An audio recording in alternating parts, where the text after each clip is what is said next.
everyone doing? I know I want good news.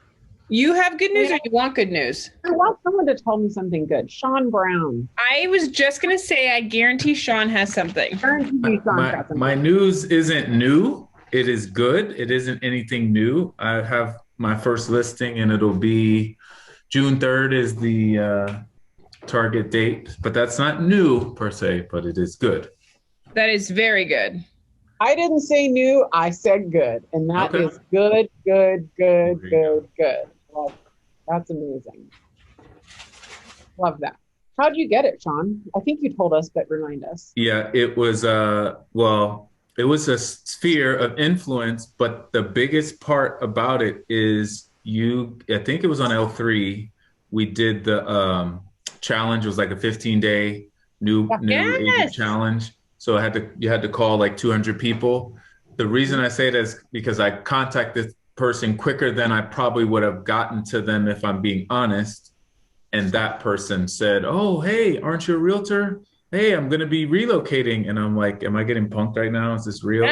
And then, there it goes. I mean, I want to frame you right now. Like, I want to put you on a shelf and like this, Sean. I mean, everybody listen. This is what accountability will do.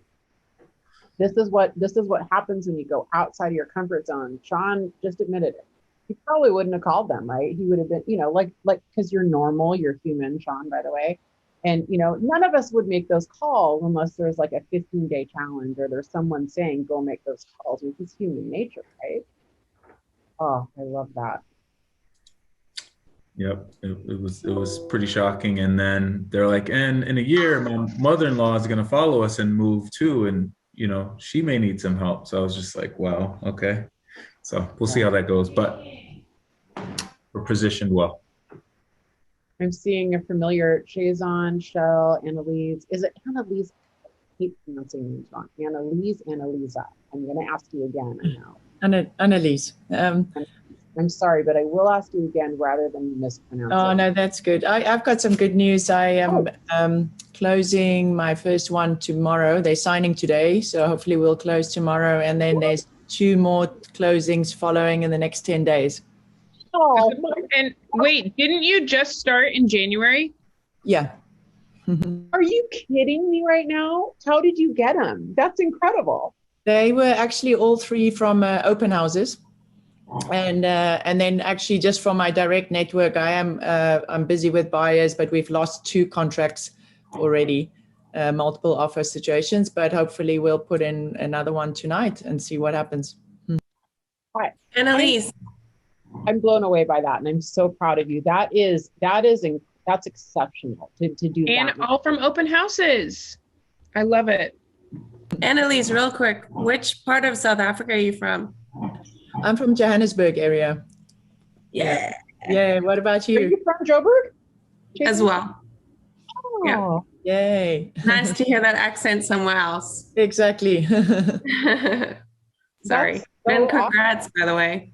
Thank you so much. Have we talked about my love of South Africa and how I spent a few months there? You mentioned to me before. Yeah. No. Yeah.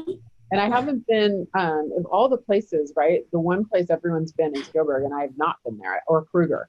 I've been all the obscure, weird places. It's funny. It's very pretty. Show, Kelsey, Samantha, Jessica, Sergey. Sergey's fine. Sergey. Okay. Yeah. I'm sorry, but I will ask again because Aaron, what do you guys got? Anything before we launch in? Samantha, have you done any open houses? I have. I did one last weekend. It was not as busy as I have. Not 140 people through? No, on Sunday. In fact, I only had one couple come through, but they're serious buyers, so it worked out. Oh, good. I mean, are you going to say it or do you want me to say it, Lena? Like, Samantha, sometimes one is better than 140. Mm-hmm. And did you use any of our tools? Did you try to convert them to make an appointment? I did right then. One of them, I said, so after this, I mean, do you want to just sit down and write? I happen to know the listing agent and the seller, so I'm trying to just get it done right then. We're chatting. It didn't happen quite like that, but I did try. But you got their info and you're still talking, so that's good. It's amazing. I had my first 2 open houses this weekend as well. You Courtney did them and Molly already, or you have them coming up? Just this past weekend, and they were super slow. Courtney and Molly were kind enough to let me hold up in one of theirs, and it's been on the market and off. It's had 3 price changes, so I'm guessing that most of the locals have already seen the house. I did the door knocking to the neighbors and said, hey, I don't know if you peeked inside. Had some positive response, got a couple actually contact info from the neighbors, but they still never came by. Did have one actual couple that came through, got their information, did the same thing. If you want to talk right after this, it sounds like this doesn't have enough square footage for you. I can find out what you need. You're moving in August, we've got some time. And they were headed to Pike Place to pick up fish, apparently. And like, well, if tomorrow works better, still no. But we tried. Emailed them, they haven't responded back yet. But I'm working with 3 other sets of buyers, and one of which is flying in from California this coming weekend, and we're touring Sunday and Monday. Yeah. Good. Anyone else before we launch in? This is great. Shay, what about you? She's not listening. Me? Me, Shay, sorry. Well, we have another buyer consult today, so that's really exciting. And then next week, so not this weekend, next weekend, Hattie and I both have back-to-back open houses, Friday, Saturday, and Sunday at 2 different listings. So we're gonna have a nice busy weekend next weekend, but I'm excited. You are. Hey, before we launch in, do any of you guys know we are hiring in Kirkland and Everett? We are hiring, we call it ASC. It's an admin ops position for our market center. So they onboard, there's all of you guys who got onboarded, so Kara, Sierra, Robin, those people, Tyler. They're the ones that do that. They do our social media. They do a lot of our Brivity auto plan stuff. They just kind of, help the offices stay afloat. We are hiring, and we are really, I always find referrals and word of mouth works way better than a job ad. So if you know anybody, we are literally actively hiring. If we found the right person, like they can start yesterday. Like we're ready. Like we're ready to go. So if you guys know anybody, it's a great opportunity for growth here, and we're a fun group. I think we are, like. I've sent a few candidates over. I've sent that link out. Oh, thank you. You're the best. It's coming from you guys. It's better because it's people that you know, and it's always better when it's a referral. Cool. All right. So was anyone able to go on my Wednesday webinar yesterday and watch the role play I did with Jeff Glover?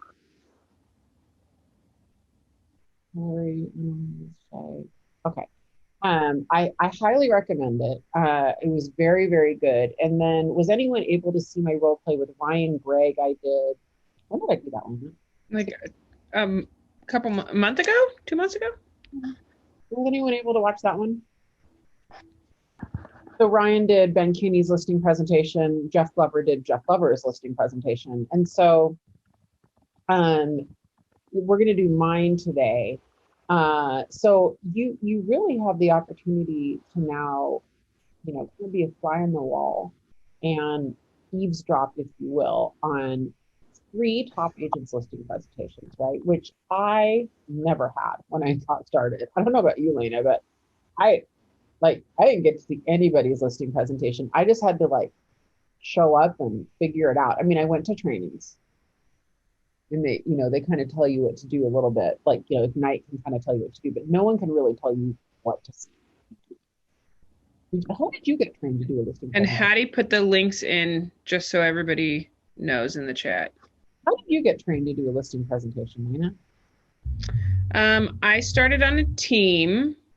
Oh. And I only stayed on the team about maybe 3 months. So I don't think I even really learned. I think just picking it up like little bits and pieces here and there, really. Going to classes and Googling stuff. I didn't have somebody like sit down and train me. Okay, who here is Googling, has Googled how to do a listing presentation? Okay, Jessica Clark, we've got you, boo. Do not Google anymore. Please don't Google and see some rando's listing presentation that is gonna, no. Yeah, having this stuff is, no. Stick with us. Between Ben Kinney's, Jeff Glover's, and mine, that's what I want you to learn. Like, fill your head with our stuff. Because ours is the best. Okay. All right. So we're gonna role play mine. This is super cash, super conversational, and that's actually how my listing presentations are. That's how yours should probably be. Lena, I think that the standard objections that I'm hearing: commission, price, commission, price, just trying to get people to make a decision. Oh, selling off market. So, whether they should list it or sell it to the person sending letters, all the 10 letters they just received, or the cousin's, aunts, and uncle's friend that wants to buy their house. I would say those are the big objections. So we can kind of work through those. And you guys just feel free to jump in and ask as we go. Makes sense? Super cash. Okay. You ready, Lena? Who do you want to be? Where do you want to move? Where do I want to move? I'll just, set us up for the role play. Like, we're, okay. Tell me your story. And then that'll be. I was just going to say, I'm looking for a new house in Snohomish. 1.3 is the max budget. Why don't we say that you've identified a house, because I don't want this to be that's a good class to do on how to overcome the objection of I don't have a place to buy. This is the listing presentation. So you've decided you're going to list. Okay. And so I want some Let's just say we already bought a house. Now we're ready to sell. Bought a house. Yeah, yep. I think there could be some level. Already bought, so it's not contingent or anything. We already bought a house. Now I need to get rid of the house that we have. That's what I think is better for this. We'll do the other one again then, right? Okay. All right. So last time we did the walkthrough. I was trying to remember, right? Didn't we do the walkthrough? We covered that. All the pre-qual stuff. Did we cover Sean, did we do the walkthrough last time? Do you remember? I think you talked about the walkthrough. Yeah, because I talked a little bit about what happened in my actual version, and you talked about the walkthrough and what that looks like. And then the awkwardness before when you said you're about to sit at the table, right when you're done with the walkthrough, you talked about that and transitioning into this. And then you said today you would kind of go over what happens when you sit at the table. Okay, what I thought. Okay, yeah, so we've done the walkthrough, and you can look at the recording of last time to kind of go through that. So we've done, we've had a pre-qualification, phone call or series of emails. I'm at the house now for the first time. We've done the walkthrough, and now, we're going to sit down at the table and we're going to go through things, right? This is kind of your moment, right? And my comment about this, I'm just going to take this off for 30 seconds and I'll go into it. Here's my comment that I want you guys to really receive, right? Everything you do in real estate is for this moment. This is your moment. Everything is about a listing appointment, number one, a buyer appointment, number two. But But every activity you do, everything, every marketing, every activity you shoot, you do, everything points to the moment where you're having a listing presentation. That is the one leading activity that will get you to your goal. And that's everything. Tracking how many appointments set, how many appointments held, and then your conversion at the appointments, focusing on that activity alone, the outcome, that the score will take care of itself, right? To quote, I think it's John Wooden who said that, score will take care of itself. Famous coach said that, right? So my point is that this, if there is anything you're going to study, it's is how to get an appointment and what to do in the appointment. Make sense? Sorry, that was important enough to Well, Lena, your house is awesome. Thank you for showing it to me. We talked about it before, but it was really cool to see it. And you're going to do really, really well. How many years ago did you buy it? 3? Was it 2? Yeah, about 2.5 years ago. And what did you buy it for? $545. Unbelievable. You're going to do so well. So well. By the way, Lena, off role play, how much should I say your house is worth? Probably 800. So you think it's worth 800? That's what we're going to. Okay, everyone. Lena thinks her house is worth 800. That's what I want. Bill Walsh. Oh, Samantha, let me know how it is, if it's good, because that's kind of my philosophy. Like that, my philosophy is to focus on the process, if not the outcome. All right, so Lena, I am super excited to meet with you today. So we're going to kind of review your timeline and motivation, right? Kind of what's we're going to back out dates. I'm going to walk you through the process, answer any questions. We're going to, decide on a price range today, and I'll kind of walk you through that, and hopefully decide to work together. I'm excited. I would love to work with you on this one. Does that sound good? Yeah, sounds great. Cool. So this is kind of the roadmap, Lena. This is what this is going to look like together. So, the first major decision, and I think the most important decision to make, is to partner with a realtor you can trust. I would love that to be me, obviously. We're going to go through a market analysis right now to identify pricing. We're going to talk about pricing analysis and a home prep analysis based on my walkthrough and talking with you and knowing the area and knowing the comps. And then once we get the house prep, we're going to talk about photography and marketing materials and what that looks like. And we're going to walk you through, I'm going to walk you through listing launch. While I'm doing this, Shay Kapunko, could you pull a timeline out for us and send it to me, and I will share it with them at the appropriate time? That would be awesome. We're going to talk about kind of what that launch week looks like leading up to it. So we'll decide all of that together. And then we're going to talk about what likely is going to happen with offers and what that looks like and how we handle it. And then what's next after that. So we're going to kind of walk through all of that today. Ask me any questions you want. That's what I'm here for. Make sense? Make sense, Lena? Okay. Yep. Very sure. Good. Yeah. Oh, I thought someone said my name. Okay, just break in if you guys have questions. So first thing we're going to do is we're going to go over the current market, because that's going to kind of be the baseline of everything we talk about today. The second one, we are going to talk about your home prep list, right? The condition of the home. We're going to talk about our super cool marketing and then get into pricing. So that's the order that we're going to go into today. I do want to just plant a seed, though. I know you're interviewing with 4 agents, you mentioned, and I think I'm the second or third one, you said. Yeah. Yeah.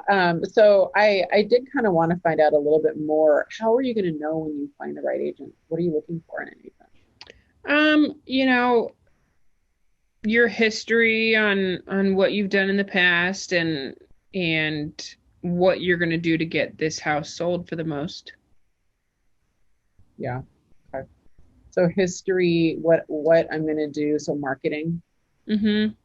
Okay. And probably just, personality if we get along. Side note, how to role play. They don't say that a lot, but in fact, I've never had anyone say that to me.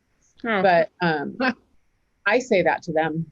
So most of the time they don't say that to me. And so at the right time, what I'll say often is, you know, and we'll go into my scripts on that, but I'll say, you know, I know that this is going to sound really weird, but if you kind of boil it down to two agents and everything's equal and you can't decide, one great way to kind of distinguish is to decide, you know, who you like the best, because you're going to be talking to us a lot on the phone and you don't want to dread that call.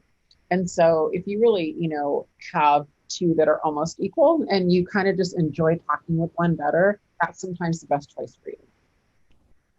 So I'll say that.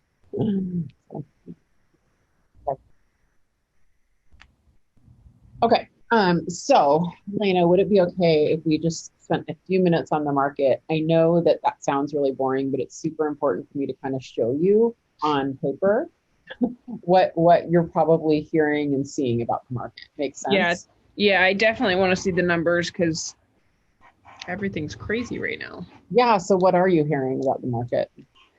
Just that there's 1 million offers on every house. There's no houses on the market. There's no inventory. Okay. Yeah. I'm just curious what your frame of reference. Are you hearing about multiple offers and stuff at work? Yeah, multiple offers and all cash. People paying all cash all the time for stuff. Yeah. Crazy. Yeah, that's right. Well, here's what it looks like on paper. All that water cooler discussion, right? This is your area. So this is what we call, that's a lie. We're going to make it up. By the way, this is not stuff English. We're going to pretend for the sake of this that it is. This is your area, all houses that are 1 to 1.5 million, which has nothing to do with this role play, but we're going to pretend it does. And what you're looking at here, Lena, is a 14-month graph. So each one of these green bars represents a month, and it goes back to February, and then it goes through April. Because we're in May, we'll get May stats in about a week into June. Because we typically get the month before. So all those green bars are homes on the market between 1 and 1.5 in your area, right? And what they do is they take a picture of the homes on the market the very last day of the month. So it's whatever's left, last day of the month, rolling over into the new month, right? We call that inventory. And then the red line that you see, those are all of the homes in this price range that went pending that month. So let me just show you. See way over here on the left over here? Mm-hmm. You see like that's last April, right? That's kind of a normal graph. Like that's what we would normally expect for, you know, the red line's kind of in the middle of the green bar. And, you know, it's absorbing inventory. It's fine, like whatever. What do you notice as the graph goes on? What are the green bars doing? The green bars are going down. What's the red doing? The red bars not following. Well, it's going up. Changing. Green bar is going down. Red bar is drastically going up like a hockey stick. So what's happening is that, because it looks weird, like how can you go pending on more houses that are on the market? What's happening is our days in market are so short that houses are coming on the market and selling that same month. And so they're coming and going so fast that more are being absorbed than are left in the month. This is an insane graph. What you're seeing in front of you is unprecedented to have it be this extreme for this long. To have the red bar over it like it is, you know, pretty much for 12 months. I mean, that's just over it, you know, in June is shocking. And then to have this gap right here, it's really stunning, right? It means it is an extreme seller's market right now. This is the same data in different form. And what's interesting, Lena, is that we call it a 6 month supply is kind of a neutral market. It's not really a buyer's market rate, not really a seller's market. Some people kind of say 4, 5, 6, 7 months. So 4 to 7 months, depends on the economist. And if it's over that, it's a buyer's market, right? If it's over 6 months supply, it means the buyers can go make offers at 5 different houses, right? They have more options and it flattens price. So, you know, to give you an example, after the Great Recession that I sold in back in 2009, 10, 11, and getting into 12, I literally would have 18 to 36 months supplies. I mean, there was just so many homes on the market and so few buyers that it was just, prices were just, and that's why prices plummeted, right? But when you go under 4 months supply, it's a seller's market because there's more buyers than there are sellers. When you go under a month's supply, for as long as we've gone on, it is a seller's market on steroids like I've never seen in my lifetime. I don't even know how to describe it. When we see 0.3, 0.4 months supply, that's a 2-week supply. We're at neutral zero. There is no supply, right? And so that is wonderful for you, wonderful, because you've already purchased a home. You don't have to worry about it on that end. And you're going to get tremendous benefit from that selling. This is going to be a really great experience for you, and you're going to do really well with your investment, right? It's just really important that we have that conversation, that you understand what a seller's market really means before we launch into pricing, because pricing is going to be a fun conversation. Make sense? Yeah. Yeah. Do you guys think that conversation, do you think that conversation is different in different markets? Yeah. So, when the market starts turning, I'll help you with those scripts. For now, that's pretty much your script, right? All right. So Lena, everything we're going to talk about right now is in the context of that market, everything. And so that was really, really important. So we just did your walkthrough, and I took a bunch of notes, and I have a whole list on my notepad of things that we'll go over once we sign our listing paperwork and kind of get started together. Okay. Your house is in great shape. You're almost there, but there are some things we can do that can really, we can capitalize on this market, right? Capitalize on your house. Okay. Anything else you want to say? Like, can I have that list now or anything? Oh, well, so you're not going to tell me till I agree to work with you? Well, they don't say that. What they'll say is, oh, great. Can you give that to me like after this meeting, or, whatever. It's kind of usually the wording. I go, yeah. Once we go through all the listing paperwork and everything, we're going to spend time on that. And we'll actually we'll do a longer pre-listing walkthrough with kind of more of a fine tooth. So I'm assumptive. So do you really have the list that you're going to give them if they 100%. sign? Yeah, I'm taking notes. My new toy is, they used to be notepads, but my new toy, and Shay, you haven't actually gotten, my new toy is called the Remarkable. Wait a minute, where'd it go? Where'd it go? My new toy is called the Remarkable. And I can take notes and email it to myself, or I can turn them into like text. Isn't that cool? Anyway, side note. Yeah, absolutely. And I have a shorthand that I use. I think I talked about it last time. I have really bad handwriting, luckily, so no one can read it. Like and then symbols I have short stuff? Yeah, I have symbols, so I know that means like this needs to be fixed. Like this is a staging or an issue, but they wouldn't know that if they just happened to look over my shoulder, because I don't want them to see like, living room sucks or whatever. So, Okay. So let's see here. Okay, so Lena, I do want to talk about staging. In fact, this is real world, guys. I just went over this. I competed against 7 other teams for a 1.5 in Bellevue that we're listing next week. And they were all slashing commission, and they were all offering to pay for staging. So we can kind of role play that a little bit, Lena. So I want to talk about staging, because I know this is an estate sale and the house is going to be vacant, right? And I just kind of want to talk about it. I came here knowing the comps, and we're going to go through those and understanding, what's out there, right, Lena? So I want to show you a couple of pictures, some before and afters, about how different this home looks with staging. Oh yeah. Isn't that amazing? And here's kind of the seed I want to plant with you, Lena. The seed I want to plant with you is that in a market like this, we have a couple options. One of them is we could probably just list it vacant, and we would get multiple offers.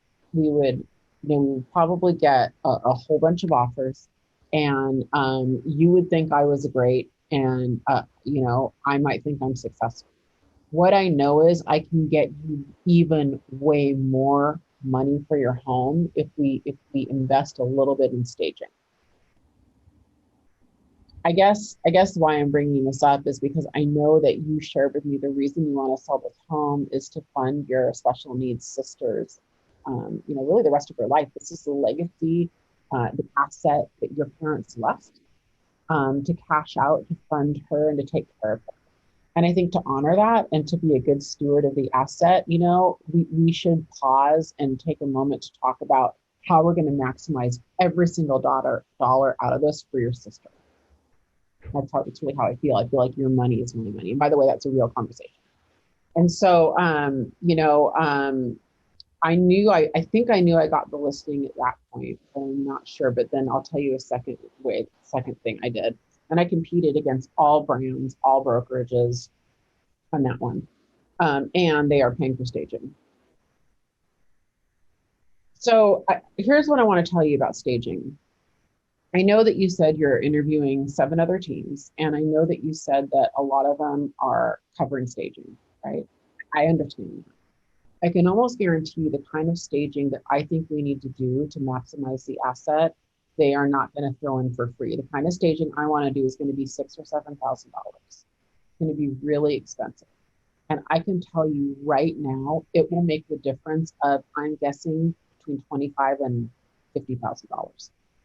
I've done this for 20 years, and I can share with you that the level of staging that we are talking about, it's equivalent to a builder model home. And it's a psychological, like, attachment to the house. People, it makes a massive, massive difference in value, right?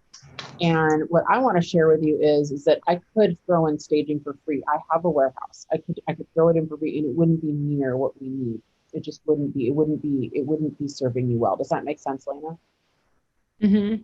So I'm going to kind of shelve that, but I wanted to kind of plant that seed right now. I put a lot of care and consideration into working on this and doing the prep work and doing the analysis, and I, that is where I am, and that's what I'm going to recommend you. And I've got everything lined up, and I'm going to tell you how it's going to work, and I'll give you a little teaser that I'm even going to offer to pay for it up front and have you pay me back in a minute.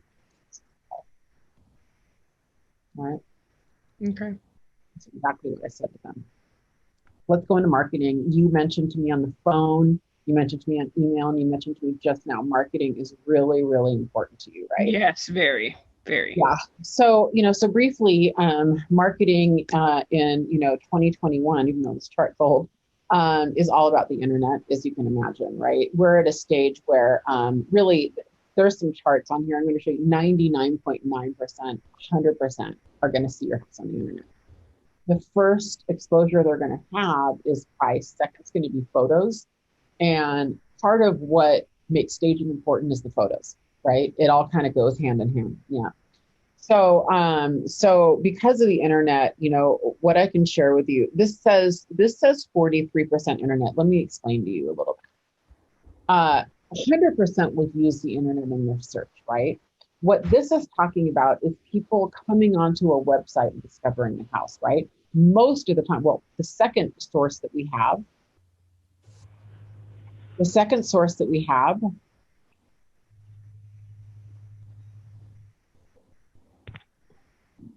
oh, sorry, hold on.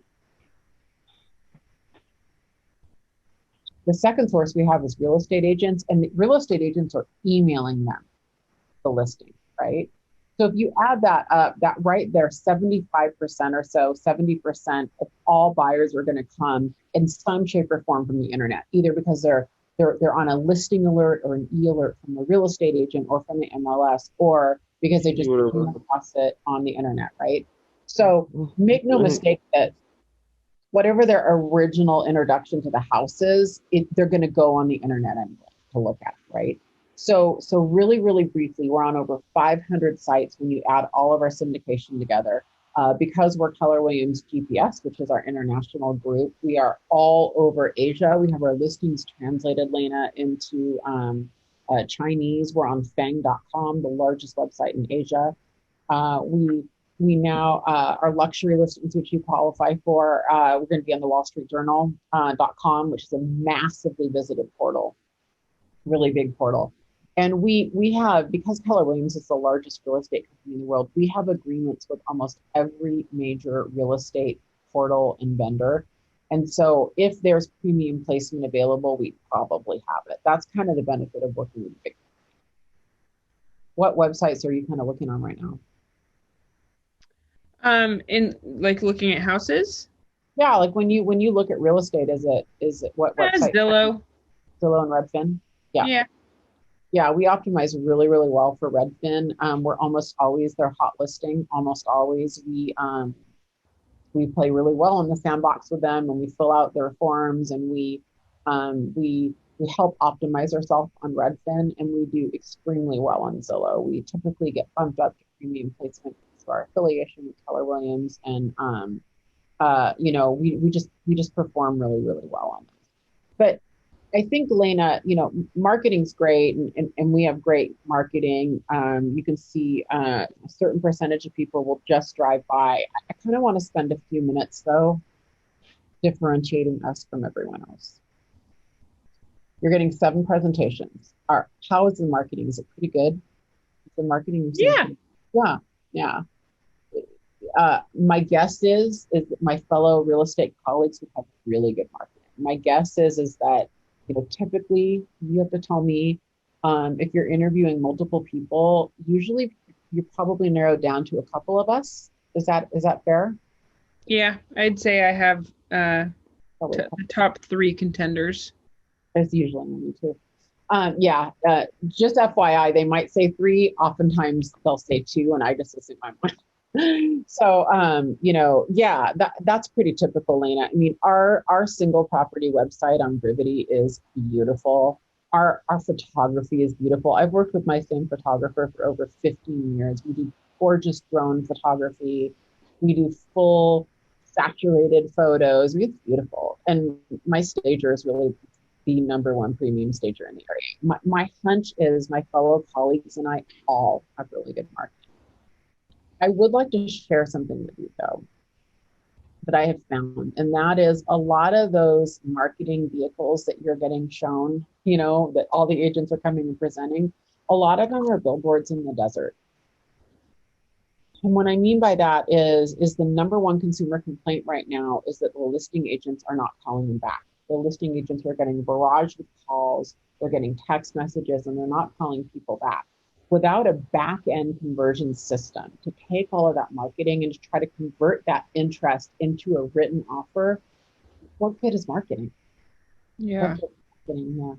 So right now I'm sitting here talking with you, and I've got Shay and Hattie and Andrea in my office, literally, ready to answer calls if they come in, ready to answer texts, ready to answer emails, right? We have a system in place where we can convert and take these leads that come in and immediately get them inside of your house.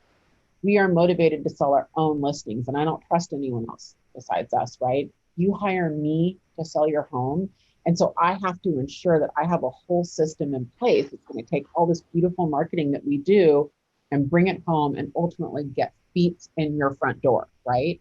That's what I think you should be asking the other agents if marketing, is something that interests you.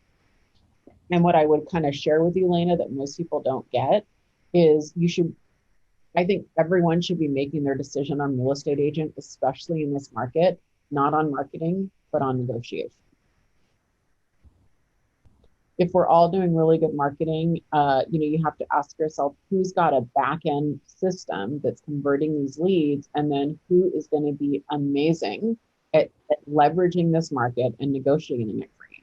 Yeah. What I share with you, is that my average seller, we're making about $50,000 on offer day on average in this price point when I'm negotiating. And if you come into my office on multiple offer day, looks like the New York Stock Exchange, and we've got our AirPods on, we're on the phone, we're texting, there's paper spread out.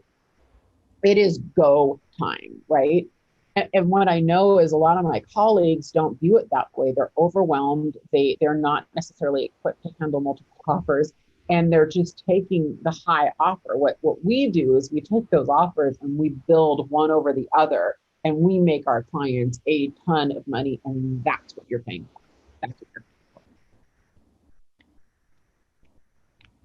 Make sense? Yeah. So that's what gets me listings, guys. That basic premise, right? That we could stop right now. I'm not going to stop, but don't let a seller tell you what their criteria is when you know better,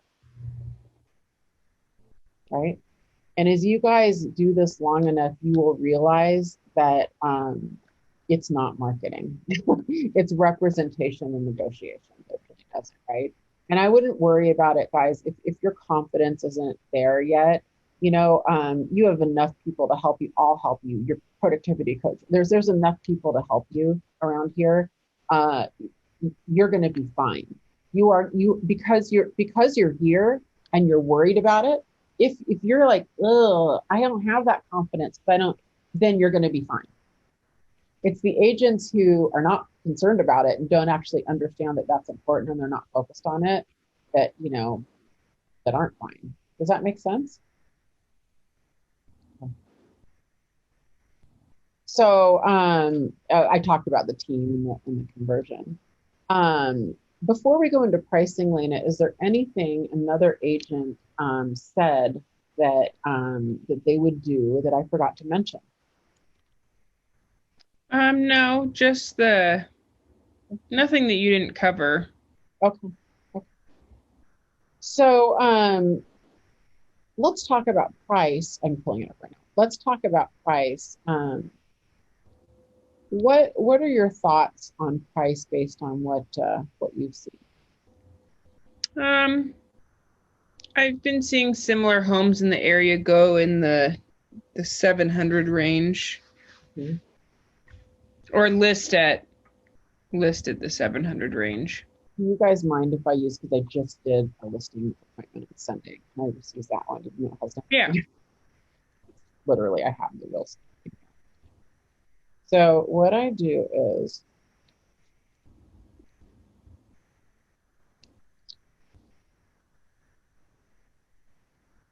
okay.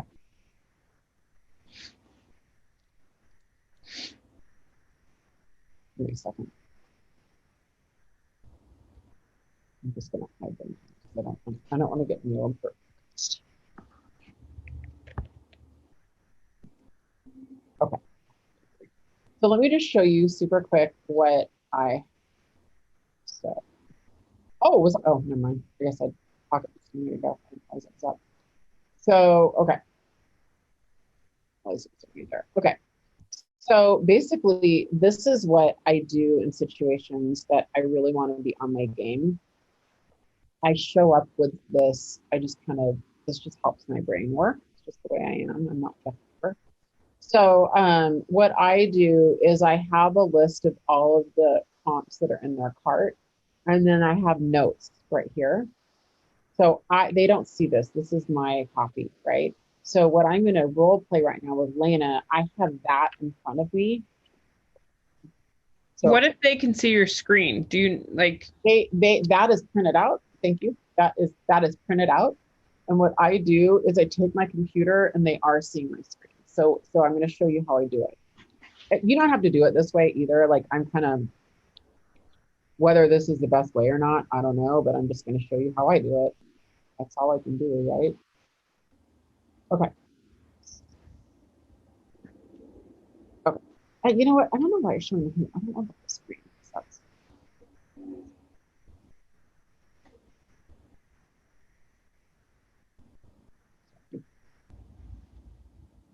Oh, there we go. Okay. So basically, all right, Lena, let's get into price. Now remember, I have that printout, right? I have the. So Lena, there's a couple that I want to kind of focus on. So by the way, you really only want to focus on 2 or 3, ideally. The first one is this new listing. It's not a perfect listing. It's similar square footage. Our square footage is 2949. and this is 3010, so it's a really good square footage. It's a pretty different house. It's about, it's like 12 years older than yours, and it kind of lives differently than yours because it's 1 story with a basement, and ours is a traditional 2-story. But because, remember the chart that we went earlier, because we're so low on inventory, this is an important comp to look at because it's fresh and it's new. So they're expecting multiple offers. I'm going to pretend. I talked with the agent. They got 4 offers in, and it went for in excess of 10% over this price. So we know that this one is listed at, we know that this one is listed at 1,369. So I'm going to guess that it went for, over 1.5, right? That would be over 10% over. So couple comments about this. It has a different type of a footprint than yours. It has a more traditional yard that does back to a green belt, but it's also 12 years older. Yours is patio living, theirs is deck living. It's slightly different. Very similar locations, as it's just around the corner, right? Yours is definitely updated more. This one has kind of those lighter tone hardwoods that are yours are definitely more on trend right now because you have a newer house, right? But it's a really good comp, and we can kind of, in my estimation, we're going to say that this one went for 1. The next one I want to focus on is, here we go. This one is same builder, listed at 1,598. And this one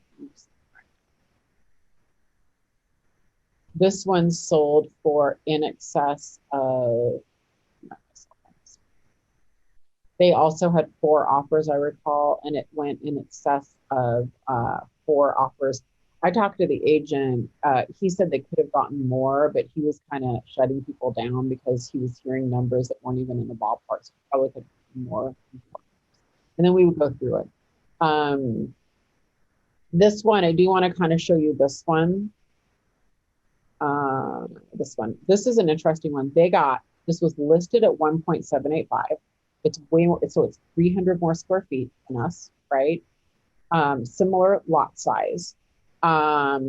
It's slightly newer, and you'll notice it says 0 days on market. So I talked to the agent. They got 1 offer, but that 1 offer was slightly over 2 million. It was just someone who knew exactly what they wanted. The house came on the market, boom, whatever. And the reason I want to show you this is because what do you see compared to yours, Lena? And your answer is this is way more modern and updated. This is way more modern and updated.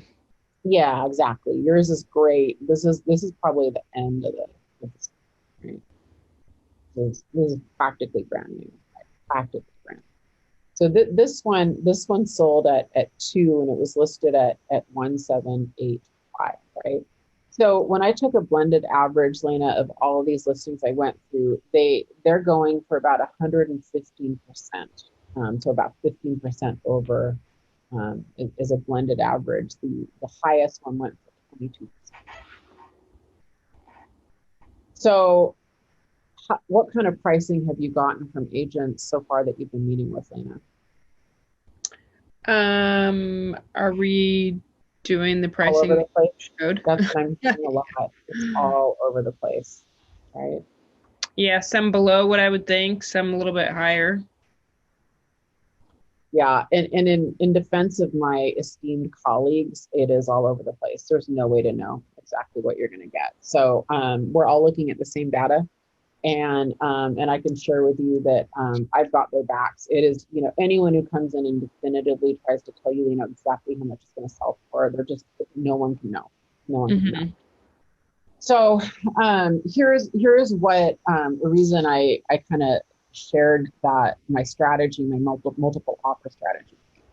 How important is it to you to get that rent back and to kind of get terms where you don't have a lot of people coming through your home and all the things we talked about that were important? How important is that to you? I mean, that stuff's all important. I'd say probably price overall is most important. We can move out early to the new house? Price is more important. Well, in my estimation, there's 3 ways to strategize pricing right now. We can go on high, we can go on a midline, or we can price it low to get a ton of offers, right? I've done this 20 years and I've never liked pricing things low to just get multiple offers. I'm not comfortable with it. I don't think we need to. I think that it makes me uncomfortable to list a property at a price that I know a seller wouldn't accept it, right? So what I have done this whole market, and really my entire career, Elena, is I've always recommended a midline in a market like this, where we're pretty sure we're going to get multiple offers, but we're not pricing it so low. We're going to price it at a price that is going to give you a good yield on your investment. Is that fair? Yeah. So based on everything we've seen, what are your thoughts on price? That midline that you suggested sounds. What do you think that midline is? Based on the numbers that you just showed, probably 1.5. Yeah, it's interesting. I think we're gonna get, it's a wild card, anywhere from 1.6 to 1.7, maybe 1.75. I have no idea. I'm all over the place. We're all over the place. We just don't know. I'm actually thinking more like 1.55. I think 1.55 is a little bit healthier for us. We don't need 20 offers. You don't need a bunch of terms. If we felt really strongly like we had to have a 60-day rent back and we had to have certain things, 1.5 might be good. But I think that we can kind of walk into this together, maybe closer to 1.55, Lena. And what I would recommend is that regardless, we just get everything set. I've got some paperwork here. The most important thing is we go through the home prep list, book the photographer and the stager. It's all going to take time, right? And move forward. And we're not going to really probably set that price until like 2 days before, right? We kind of know the range. And now I move into market watch, right? This is, I'm on it, Shay's on it, Patty's on it. And we move into market watch territory. It's most likely only going to go up from here, right? And we can decide what that final price is close to it. But as long as you're comfortable in that range, I think that's a good starting point. Okay. And do you ever get people pushing back on paying for staging if other agents have offered 100%. You should push back on that. 100%. Okay. Yeah. So that all sounds great. So let's go. Let's talk about next steps, Okay. So at this point, if we were going to list today, and we're not, we've got some work to do. We've got some prep to do.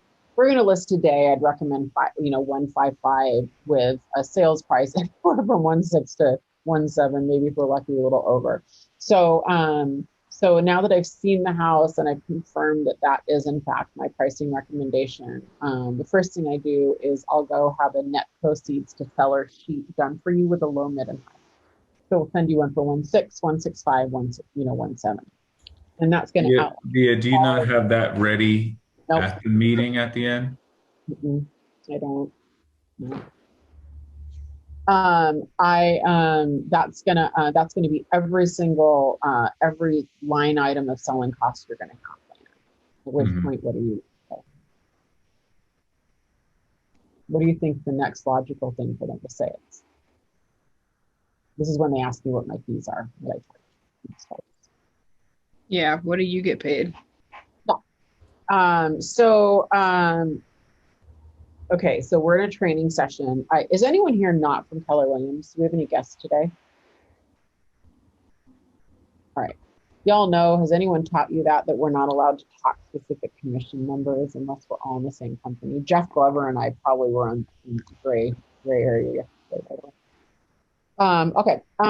Yeah. So I charge 3%, and I recommend that we pay out 2.5%, what we call selling office commission. So selling office commission is what we pay the buyer's agent, right? What I noticed today, Lena, when I looked at all of these, is that almost all of them are paying out 2.5%. And that's going to be reflected on the net proceeds. So then you're going to say what? Push back. It's never this easy. What's going to say what? Push back on me. It's never this easy. Well, I mean, the other people said that they would charge 2% and pay for. Oh, yeah. Yeah. So it's 3%, and I kind of want to walk you through. I don't even like. That's what I wanted to show you. Shay, what do? I don't even really. I just kind of shake my head and I move on. Right? I don't even know what I say. Certainly don't do a bunch of, defensive maneuvers. Well, so will you do it for 2.5? Well, here's the thing, Lena. We do have a program where we list plenty of homes for 2.5, and that's when we're representing our clients on the purchase. And because you've already purchased, right? That's a little different, right?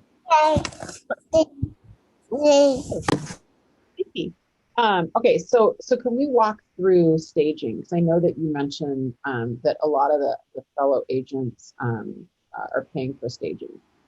Actually, it was later. It was at this point in the listing presentation on that Bellevue one that I went into what I went into earlier. So I went through the whole staging script that I went through earlier, and then what I said in that case is what I'd like to do is I'd like to propose that we pay for staging up front, cover the whole cost, and that we will do an escrow invoice, essentially escrow, that we'll get reimbursed for that in escrow. I can almost guarantee you, I can guarantee you that is peanuts compared to the yield that it'll give us on the back end. That 7,000 you will not notice. I can negotiate so strongly with the kind of emotional attachment that's going to bring. Here's the other reason I think staging is really important for this house. When your parents had it remodeled, it was done in kind of a traditional way.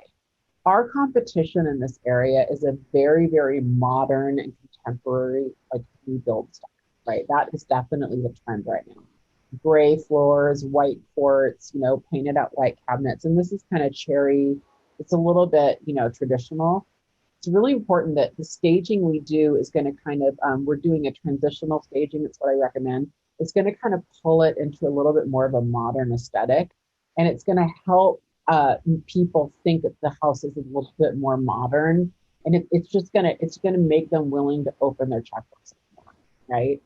So I highly recommend that we do that. I'm really nervous about agents who are offering to pay for staging when it's probably their own stuff that's nowhere near the caliber of it, and I think the style and the scope of what we need to get to our end result. Does that make sense, Lena?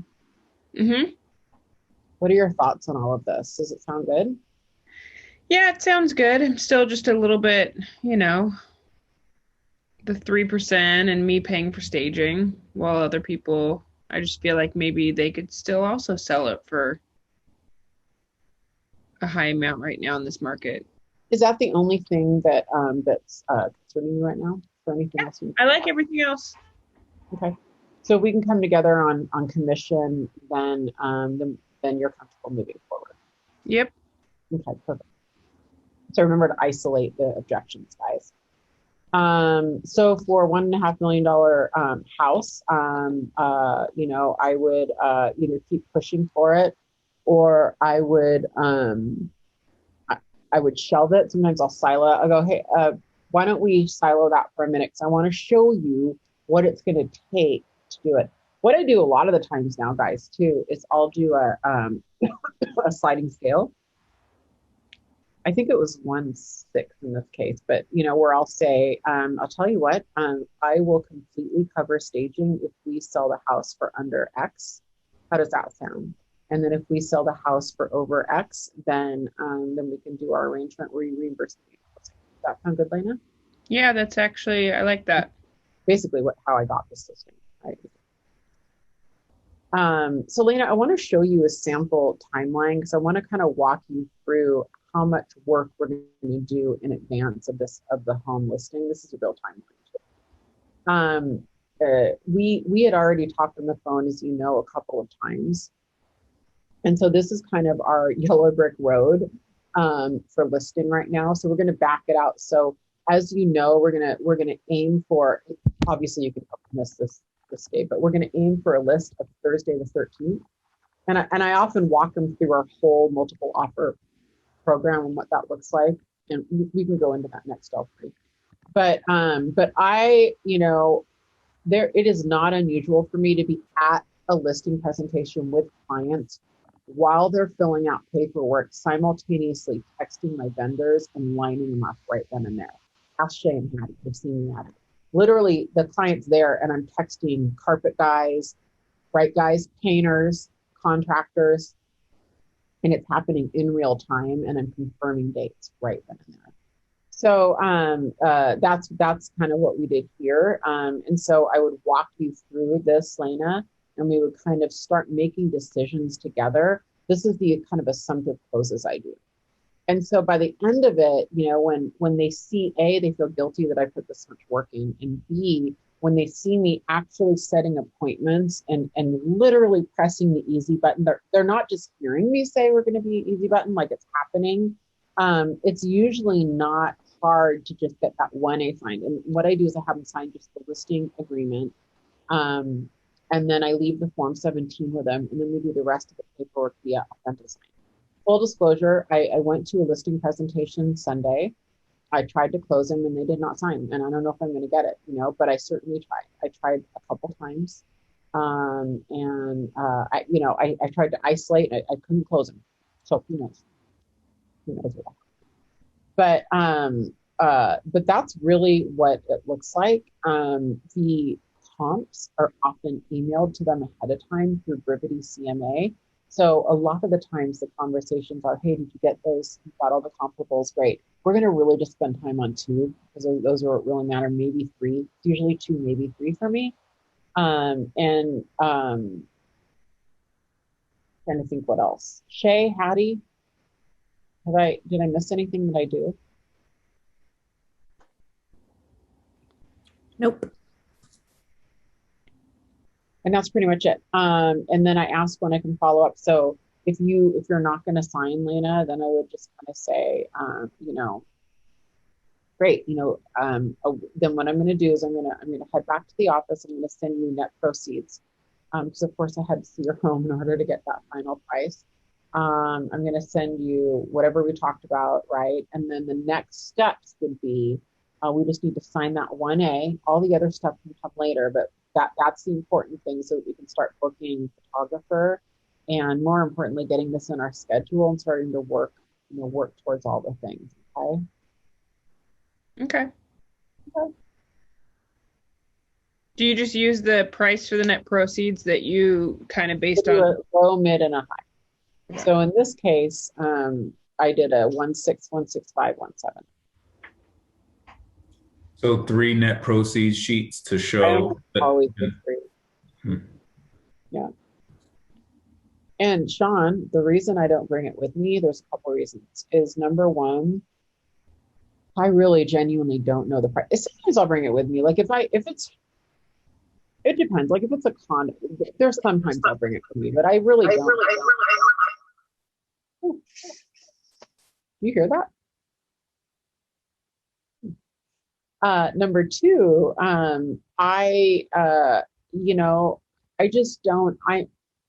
well, that's it. I just don't always know price. That's the reason. I don't always know the price till I kind of like having reasons to call.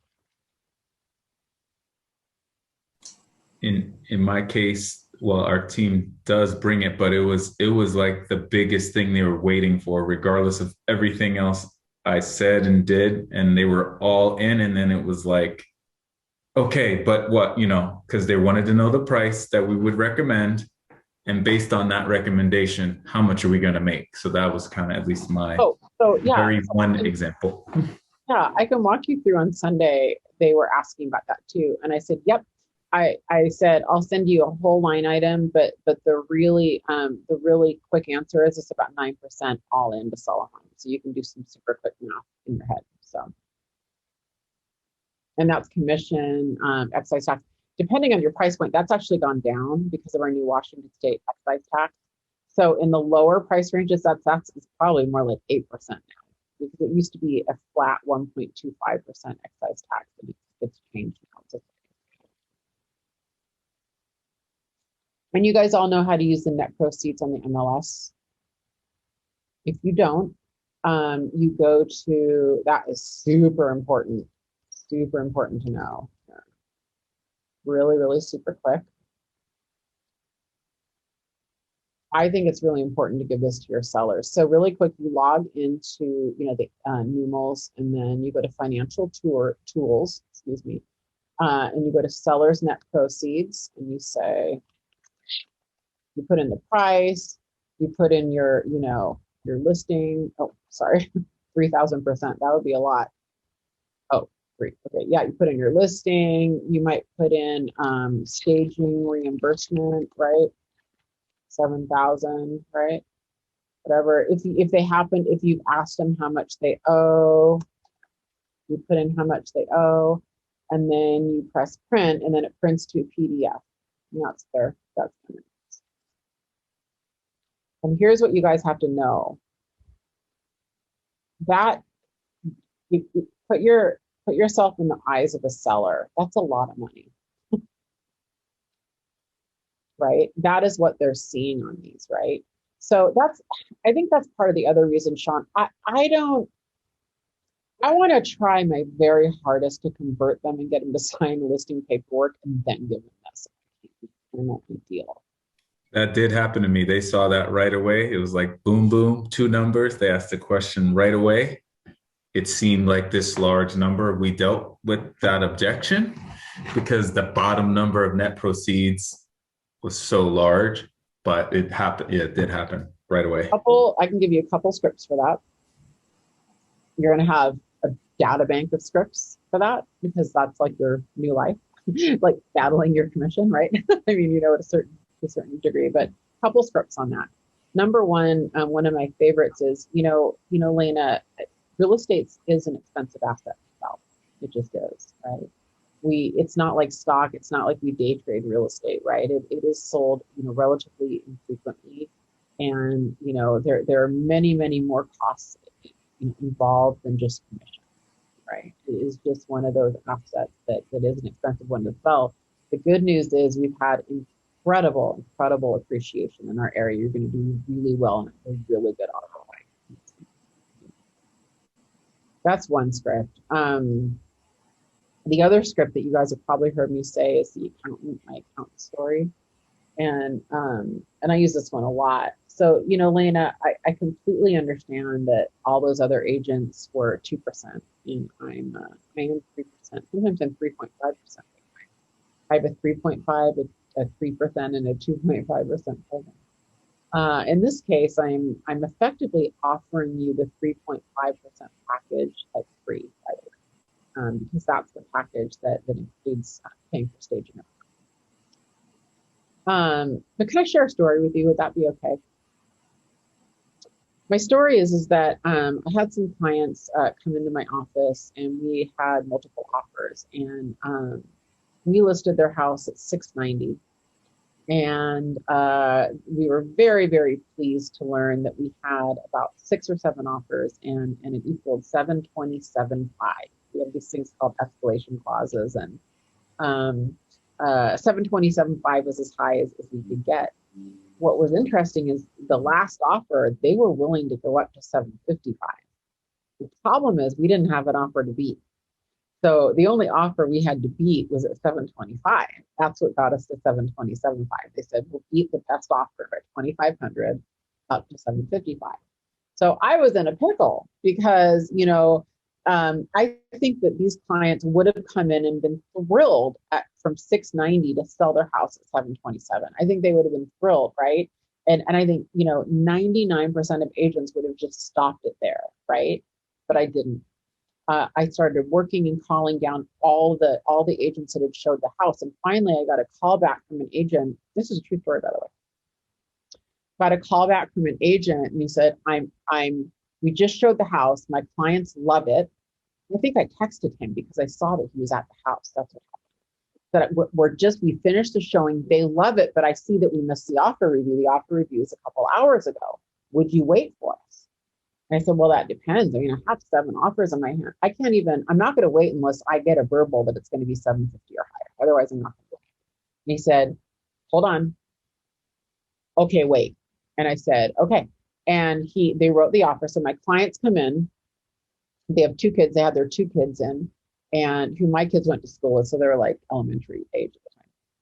So they came in and I go, hi, guess what? And they go, what? I go, would you guys mind heading out to dinner and coming back in an hour? And they go, why? I thought we were meeting at 6. And I'm like, well, we were, but I want to make you more money. Would it be okay if I made you more money? If you guys just take the kids, go out to dinner, come back, and I'm going to make you more money. And I have really good news for you.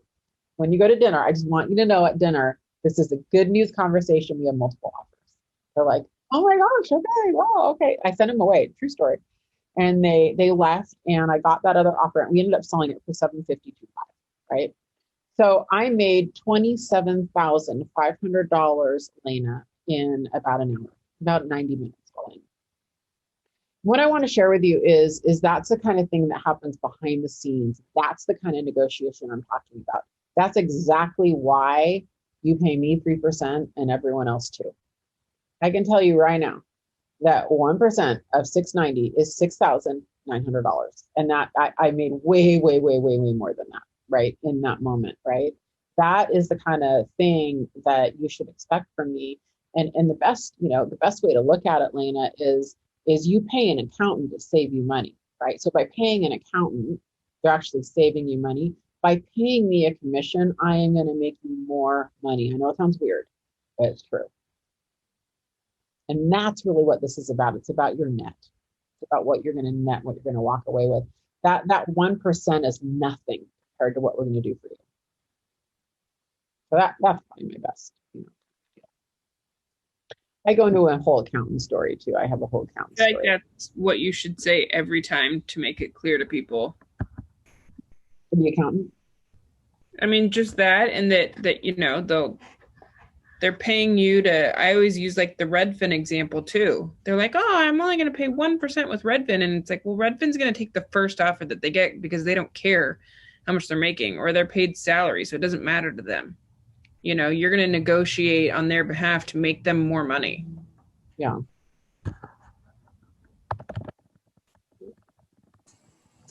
At any point, do you ever reference the fact that when they bought and or when they're going to be buying again, these services are essentially free to them, since it's not a what's in it for them right now, but it might trigger that memory of, oh, and then when you do work with me again, you're still getting my 3% service because it's no longer costing you or something like that? No, I don't, but that isn't, that's a bad thing. It's just not been in my repertoire, right? I mean, when you're talking to sellers, they're pretty, excited about the fact that they have to pay the full commission. Not. They are not excited about that. It's probably not a great time to remind them of that they're paying a buyer's agent a commission. It's not a happy time. They're like, they look at that number and they're like, why am I paying $48,000 to that agent? How did that happen? Right? And like, Sunday they're like, well, can we get them to pay closing costs? These are people that are going to make $1 million on this sale. I don't know, something crazy. But can we get them to pay closing costs? And I was like, well, if you get multiple offers and it sells for 150,000 over, I think they're paying your closing costs. Yeah.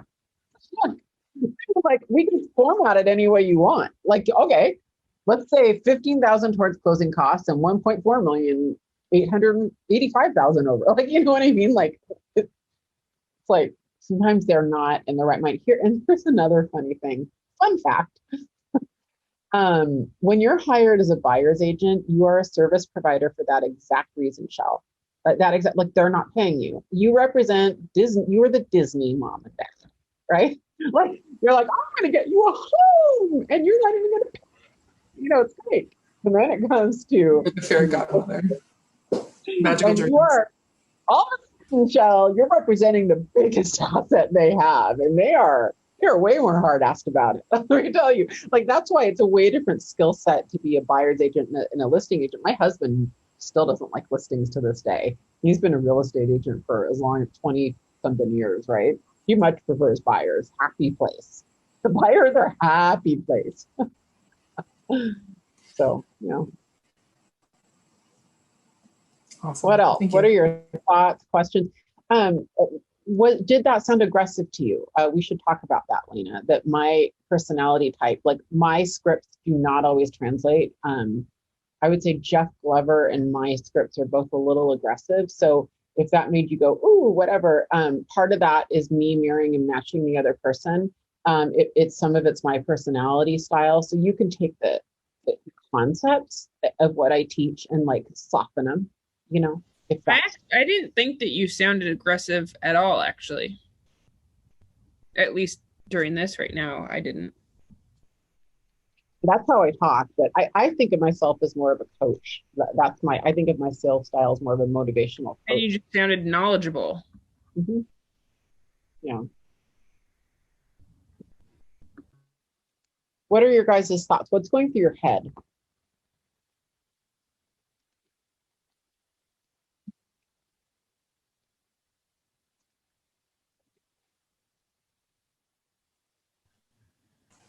I just can't wait to get a listing appointment. Are you practicing?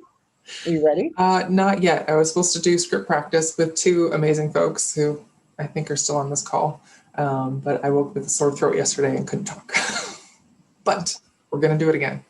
What script are you going to use? For the listing presentation, I was going to use the template that we have in Command, but I don't have a script other than that. So this is super helpful.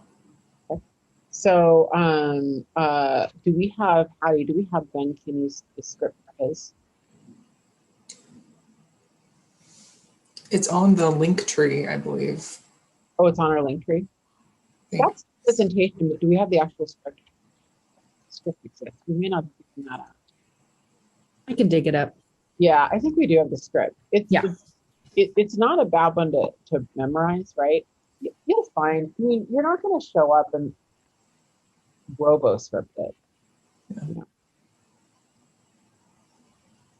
But I've always kind of operated with, I use scripts, but it kind of an outline. Like, you can keep talking while I look for this. What else is going through your guys' head?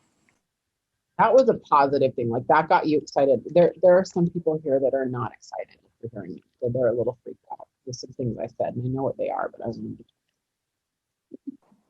was going to say, for me, I've had 2 listing appointments so far before this training, right? So this is going to make my next ones much stronger.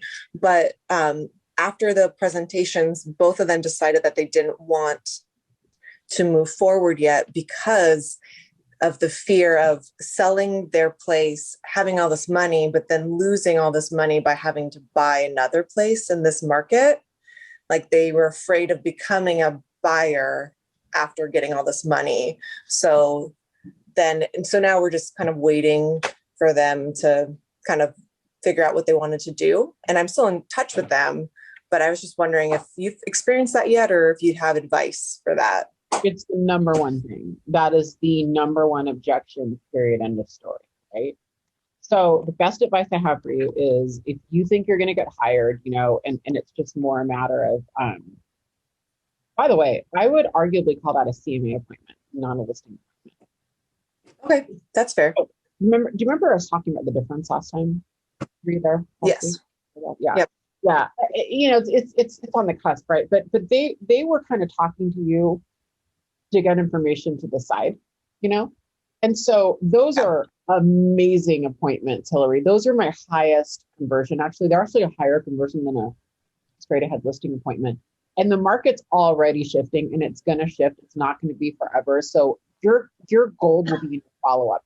If you did nothing else, and you got 2 CMA appointments a week, or even 1 CMA appointment a week, right?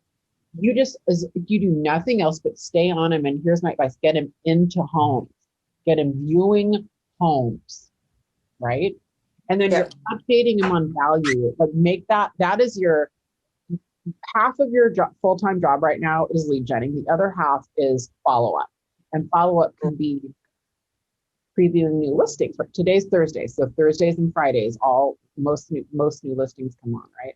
So, doing that, saying, oh my gosh, this house is amazing. Let's go. Let's just go see it, whatever it is.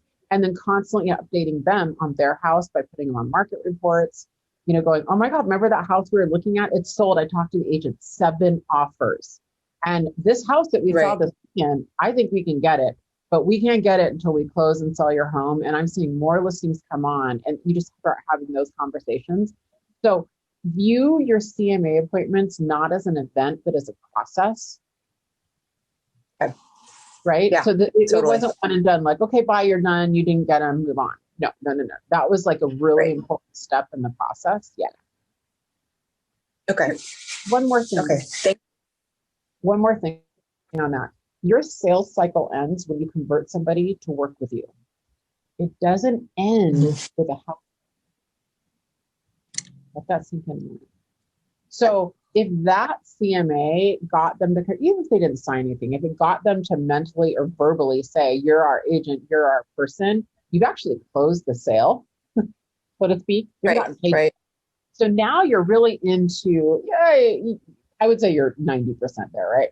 You're right. Like, we don't have a signed agreement, but does that make sense? So think of it that way now. It's like, how can I keep the business? How can I move it down the pipeline? How can I move that down the sales pipeline? Right? Totally. Yeah. Okay. Thank you. Yeah. Get them into houses and keep them posted on their house. You got to get them in the houses. The purchase is what's going to do it. Like Lena, you're in it right now, right? And getting into houses is getting you more and more motivated to deal with it, isn't it? Or is it? Maybe it's not. Is it?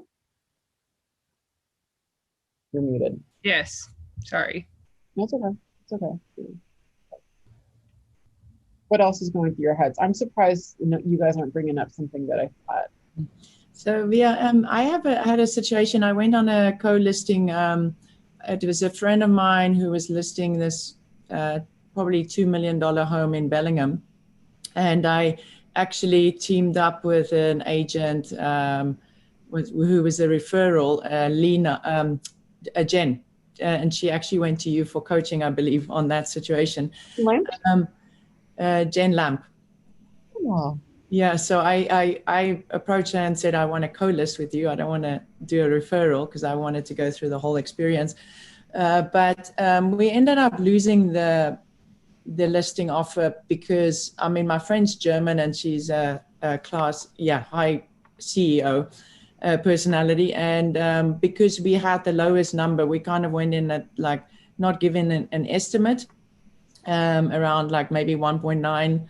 And then, I got the phone call from my friend saying, well, we're going to go with Compass because they had the highest, it wasn't Compass, Windermere. They had the highest number. They reckon they're going to sell the house for us for 2.2 million. So that was the end of the discussion. Okay. I'm so glad you brought it up. Sean says to me, Vija, why don't you bring the net proceeds with you?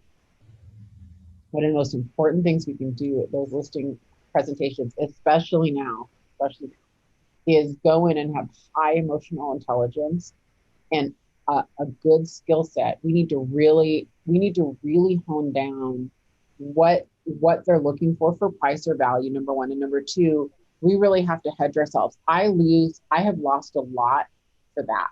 I'm a super low conservative pricer, and I know myself now. Earlier on in my career, I don't think I was as aware of it, And so even now I lose listings because I'm too low, right? So I have to do a really good job at building up multiple offers. And one of my lines that I say a lot, families, is I'll say, like, you cannot underprice a home in today's market. You can't do it. The important thing is that you need an agent very, very skilled in multiple offers that is good at them, that understands them, that embraces them, that utilizes them to get more for your home. So I try to lean on that because my pricing often does come in low, right? And then the other thing, that I try to do, especially if I'm aware that they might be, price sensitive, is, you never want to choose an agent based on the agent's price. That's just not a good criteria, right? The price is going to be, we're actually not going to determine the list price. till a few days before the market. That we have a very broad range right now. The thing is, Annalise, we're all looking at the same data, right? And I'm assuming you're a seller and hold, we're all looking at the same data. Where we decide to price it, it won't determine the outcome. I mean, the outcome's going to happen, right? Fair market value is when a seller wants to sell and a buyer wants to buy. Mm-hmm. And the fact that we're all over the place, that we're from 1.8 to 2.2, that is fairly typical in this market. We're really all looking at the same thing. Windermere can't be sure they're going to sell at 2.2, just like we can't be sure we're going to sell at 1.8. I wouldn't want you to make your final decision just based on that. And that, that's sometimes the conversations I have, but best, I feel that. I don't know, I feel that I've been there before. Sometimes what I'll do in this market is I'll just come up with my price and I'll literally add to it. Because I just know it's like being a baseball player. And if you know that every time you swing, you're just going to swing left. So finally, you compensate it in your stance and you just overcompensate right, because that's going to probably get in the center. Oh, yeah. And I would also push back with you a little bit. I'm not sure that was the actual reason, unless you're sure. Are you sure that was the actual reason? Maybe 80% of the, yeah. 80%. Yeah. No. I feel like I should have more wisdom for you. I've been there, and and we don't all bat 100. Well, I think it's important, knowing the knowledge, though, to share with them why price isn't the only reason that they should be picking, or based on that. Yeah. I'll think about what I say. I'll try to think of some scripts I have for next time too. I know I have more than that, but. And what else do you do when they're pretty aligned with the strategy, but based on the market, they had a certain price in mind, and you're like $5,000 away from each other, which at the scheme of things is like peanuts. It's their decision ultimately. How do you handle that conversation as you're a week away and you're talking $5,000 between what you're saying and what they thought it would end up? Well, my price point, 5,000, is the rounding error. But I think what you mean is it's a percentage thing, right? So yeah, 5,000, small, like point for your case, just 0.05 difference or something super small. They're just numbers. They're semantics at a point.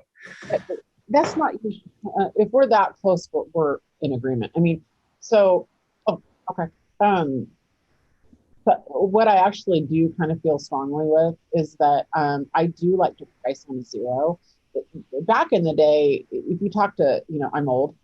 I've been doing this 20 years. So back in the day, kind of before internet was what it was, we would price like what I would call retail pricing. So a lot of the old timer agents will feel 1098, 1099. Now the way we do internet searches, if you price on 0, so like 11, 1150, 12, 1250, whatever it is, you're going to maybe capture the beginning and the end of a search. We all know that now, right? And so I kind of have those conversations with people, and so we'll round it anyway, like to that point, most likely. Not always. I wouldn't fight that fight probably if it's that close, right? So.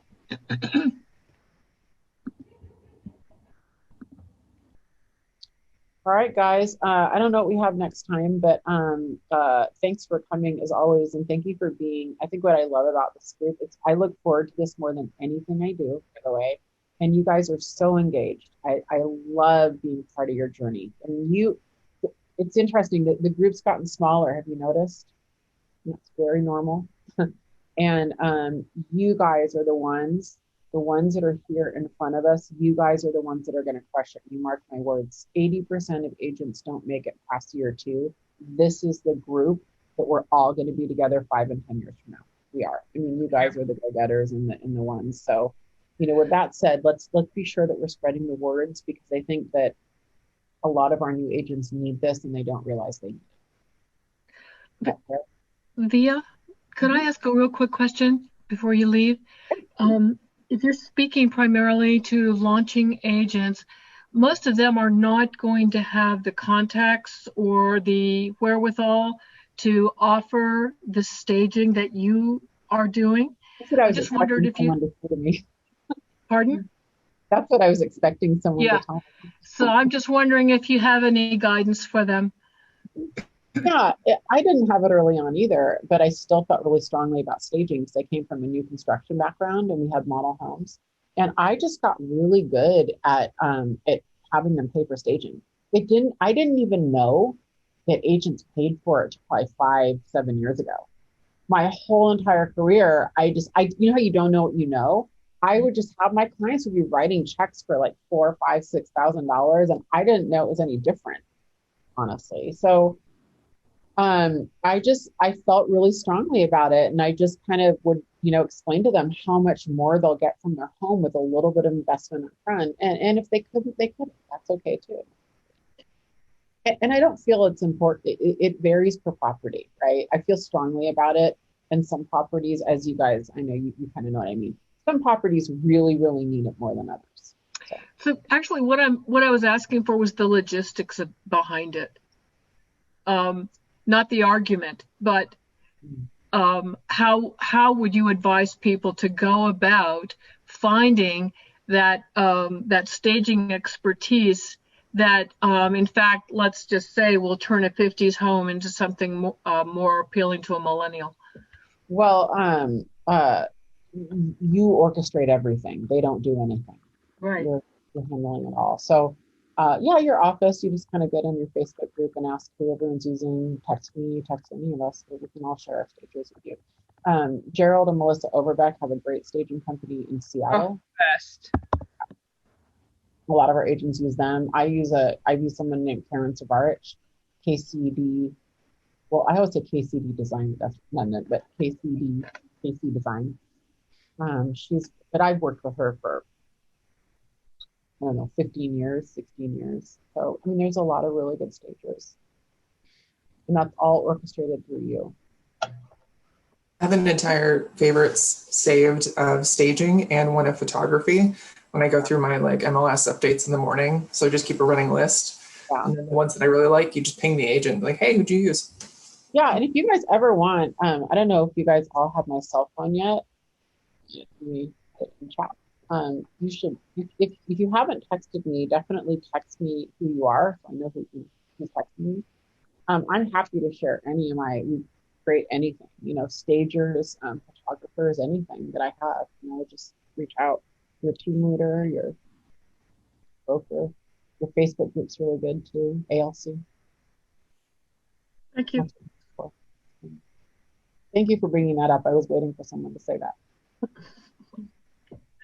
All right, guys, it's 1:33. Thanks for giving us 90 whole minutes of your day. We really appreciate you, and let me know if there's anything I can do.